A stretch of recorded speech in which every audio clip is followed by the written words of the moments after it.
Guys आज मैं आप लोगों को लिक्विफेक्शन एंड अर्थ स्ट्रक्चर बताऊंगा। जो लिक्विफेक्शन होती है वो द्रवीकरण एंड मृदा संरचनाएं के बारे में बताऊंगा। तो बात करते हैं हम लिक्विफेक्शन किसे कहते हैं। नेक्स्ट चैप्टर है अगला लिक्विफेक्शन यानी द्रवीकरण क्या कहते हैं। देखिए जो मृदा कणों का द्रव रूप में बदलना, द्रव के जैसे व्यवहार करना हमारी लिक्विफेक्शन कहलाता है। एंड अर्थ स्ट्रक्चर किसे कहते हैं। बहुत पहले क्या होते थे हमारी पृथ्वी पे, बहुत पहले गरीब लोग होते हैं घास फूस के घर बनाते थे। थोड़ा सा भी भूकंप आने पे क्या होता था वो ढह जाता था, गिर जाता था। और उसमें बाद में क्या हुई, थोड़ी बलिया देने लगे। बम्बू थे उसकी कुछ बलिया बनाने लगे और धीरे धीरे अब ईंटों का बनाने लगे। अब तो बहुत स्ट्रक्चर आ गई है, आरसीसी वगैरह बन रही है। तो इस आधार पे आपका अर्थ स्ट्रक्चर हुआ। इसकी ये फिगर बनाया हूँ, इसमें आपको पूरी बातें समझ में आ जाएगी। तो ये बताया लिक्विफेक्शन में आपको बता दिया जो मृदा के कण होते हैं उनका द्रव के जैसे व्यवहार करना द्रवीकरण कहलाता है। इसमें एक और बात है, जो भूकंपीय दोलन उत्पन्न होती है, अगर जो ससंजनहीन मृदा में अगर भूकंपीय दोलन उत्पन्न हो तो जो ससंजन क्वेश्चनलेस सॉइल है उनकी जो शियर स्ट्रेस है वो क्या लगभग शून्य के बराबर व्यवहार करना ही हमारा लिक्विफेक्शन कहलाता है। जो लिक्विफेक्शन होती है, बात करते हैं ये करने के लिए इसमें क्या क्या हमारी जो सॉइल है क्या क्या उसमें होना चाहिए कि हमारा लिक्विफेक्शन की कंडीशन क्रिएट होगा। तो उसके लिए सबसे पहले जो सॉइल होती है वो क्वेश्चनलेस होनी चाहिए। दूसरी बात है कि वो सेचुरेटेड होनी चाहिए, फुल सेचुरेटेड संतृप्त होनी चाहिए। तीसरी बात ये है कि वो जो सॉइल है उस पर भूकंप क्या है तीव्र गति से आनी चाहिए। जो भूकंप की कैपेसिटी है वो ज़्यादा होनी चाहिए। और बात ये भी है कि जो क्वेश्चनलेस सॉइल है उसके जो रंध्र है उसमें जो जल भरे हैं उनका अवरुद्ध होना चाहिए कि वो निकले नहीं। तो इस प्रकार आपका लिक्विफेक्शन होगा। बात करते हैं इफेक्ट ऑफ सॉइल लिक्विफिकेशन। जो सॉइल लिक्विफिकेशन का प्रभाव होता है हमारे अर्थ पृष्ठ पे जितने स्ट्रक्चर है वो क्या क्या है। पहला है लैंडस्लाइड। लैंडस्लाइड ये है भूस्खलन होने लगता है। भूस्खलन इस प्रकार होता है कि जो हमारे नीचे की मृदा है वो पहले तो भूस्खलन जिस पे है उस पे स्टैटिक शियर स्ट्रेस होगा और नीचे क्या है हमारी जो सॉइल मृदा है, जो सॉइल है क्वेश्चनलेस है तो उसमें भी स्टैटिक शियर स्ट्रेस होगा। अगर वो स्टैटिक शियर स्ट्रेस जैसे ही इसके स्टैटिक शियर स्ट्रेस से कम होगा तो लैंडस्लाइड हो जाएगी, गिर जाएगी। सेकेंड बात करते हैं लेटरल स्प्रेड, जो आपकी होती है क्षैतिज फैलाव कैसे होता है।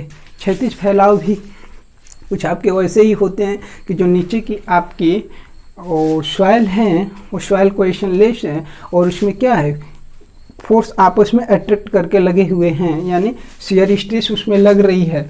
और ऊपर से जब शियर स्ट्रेस लग रही है तो नीचे से अगर भूकंप उत्पन्न हुई, दोलन उत्पन्न हुई तो वो पार्टिकल जब थोड़ा थोड़ा सा भी दूर दूर जाएंगे तो आपका क्या होगा, तरंगे उत्पन्न होगी तो ऊपर से क्षैतिज फैलाव हो जाएगा, अर्थ पृष्ठ का क्षैतिज फैलाव हो जाएगा। तीसरा है लॉस इन बेयरिंग कैपेसिटी, जो आपकी होती है धारण क्षमता में कमी। धारण क्षमता में कमी भी इसके कारण हो जाती है क्योंकि एक वो होता है ना भारहीनता का महसूस करना। जो भी बिल्डिंग है एक हिसाब से देखें तो वो भारहीनता का महसूस करने लगती है। तो इस प्रकार से आपकी है लॉस इन बेयरिंग कैपेसिटी में भी आपकी लॉस हो जाती है इसके लिक्विफिकेशन से होने से। अब बात करते हैं फ्लोटिंग ऑफ ब्यूरिड स्ट्रक्चर, जो आपके धरातल पे जो आपके धरातल पे बने होते हैं, आपकी फ्लोटिंग तैरते हुए जो मंजिलें होती हैं वो किस प्रकार से कार्य करती है। जैसे नीचे अगर आपकी लिक्विफेक्शन है उस पर बिल्डिंग बना दी गई हो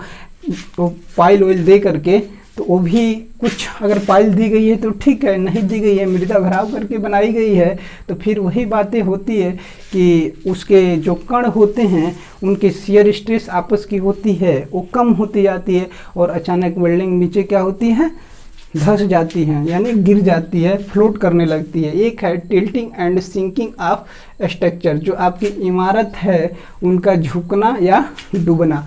ये कैसे होता है, ये भी कुछ प्रोसेस लगभग सभी की सेम है। वही बात है कि नीचे की जो क्वेश्चनलेस है सॉइल है उनकी शियर स्ट्रेस का कम होना, उसमें जो प्रतिरोध क्षमता है, अपरूपण प्रतिरोधक है, अपरूपण प्रतिबल है, उनका कम होना ही आपका स्ट्रक्चर उसकी जो सॉइल है उसमें कमजोरी आ जाएगी, यानी वीकनेस उत्पन्न हो जाएगा। ऊपर से जो हमारी इमारत बनी रहेगी वो नीचे क्या होगी, बैठ जाएगी, डूब जाएगी या झुक जाएगी, धंस जाएगी। ठीक है। या धंस जाएगी। तो इसके लिए हम क्या करते हैं, कभी कभी पाइल बना देते हैं, पाइल बनाने के बाद उसके ऊपर राफ्ट फाउंडेशन दे देते हैं। अब है increase in lateral pressure of retaining wall, जो आपकी प्रतिधारक दीवार होती है उस पर पार्श्विक प्रेशर का कैसे बढ़ना। मानिए ये प्रतिधारक दीवार है आपकी लेटरल कैंटिलीवर, इधर मृदा का भराव है और इधर भी है, और इधर आपकी कोहेशनलेस सॉइल है। अगर इसकी जो कोहेशनलेस सॉइल है, अगर इसकी स्टैटिक जो स्ट्रेस इस पे लगा रही थी, अगर जैसे ही कम हुई तो इधर का स्ट्रेस बढ़ जाएगा, और क्या हो जाएगा, जैसे ही बढ़ेगा ये गिर जाएगा। तो ये आपका रहा इफेक्ट ऑफ सॉइल स्ट्रक्चर। अब बात करते हैं मृदा के भवनों के विफलता के कारण, causes of failure of earthen building. ठीक है, तो इसमें ये जो कुछ पॉइंट लिखे हैं यही चीज़ें होती हैं मृदा के भवनों के विफलता के कारण। क्या होता है कि जो ये मानिए इस पे जो बनाई गई है खपड़ैल, हिंदी में शब्द होती है, जो इस पे खपड़ैल दी गई होती है वो भारी खपड़ैल की आप छत बना दें। ठीक है, अगर खिड़कियों का यहाँ पे जो खिड़की बनाई गई हैं इनका बहुत बड़ा बना देना, ये भी आपके भवनों की विफलता का कारण है। बहुत बड़ा बन जाए और यहाँ की जो वाल है वो कम हो जाएगी, तो यहाँ पे ओपनिंग स्पेस ज़्यादा हो गई ना, तो इसलिए ये भवन आपकी क्या गिर सकती है। यहाँ पे लिखे हैं खुले हिस्से का किनारे के अत्यधिक पास होना, जो यहाँ पे जो स्पेस बची है ये वाल की कॉर्नर सिरे और जो विंडो होती है इनका बहुत स्पेस यहाँ पे कम बचना, इससे भी हमारी बिल्डिंग क्या होती है, कमज़ोर हो जाती है। चिनाई की ऊंचाई, जो चिनाई की दीवारें हैं उनकी ऊंचाई और लंबाई अत्यधिक अधिक होना, तब भी हमारी गिर सकती है। और ये यहाँ ही नहीं कम, यहाँ भी अगर कम है तब भी ये आपकी गिर सकती है। और इसकी साइज अत्यधिक नहीं होनी चाहिए, कम होनी चाहिए। नीचे दी गई ये बात, जितनी पॉइंटें हैं ना ये दिखा रहा है कि विफलता कैसे हो सकती है, आपकी इस बिल्डिंग की विफलता कैसे हो सकती है, इसीलिए इसकी केवल कमियों को लिखी गई है। यही एक पॉइंट है इस बिल्डिंग के गिरने का। नीचे है नींव एवं कुर्सी की अनुपस्थिति।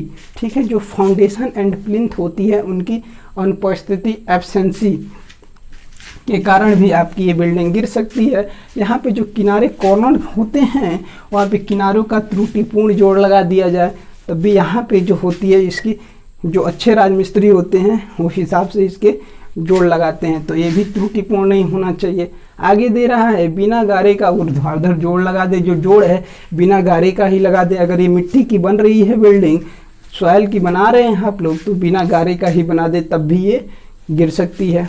और एक है क्षैतिज प्रबलन का न होना, होरिजेंटल रेनफोर्समेंट है ना, तो इसमें रेनफोर्समेंट का काम बम्बू जानते हैं ना, बम्बू की जो लकड़ियाँ पतली पतली सी बनाई जाती है वो इसमें यूज करते हैं बल्लियों जैसे, तो उसका न होना। तो इस प्रकार आपके मृदा के भवनों की विफलता आ सकती है। इस फिगर को बनाइएगा, ऊपर हेडिंग लिखिएगा और ये चीज़ें जैसे है वैसे लिख करके नीचे आप इसी पॉइंट को लिखकर डिस्क्राइब कर दीजिएगा।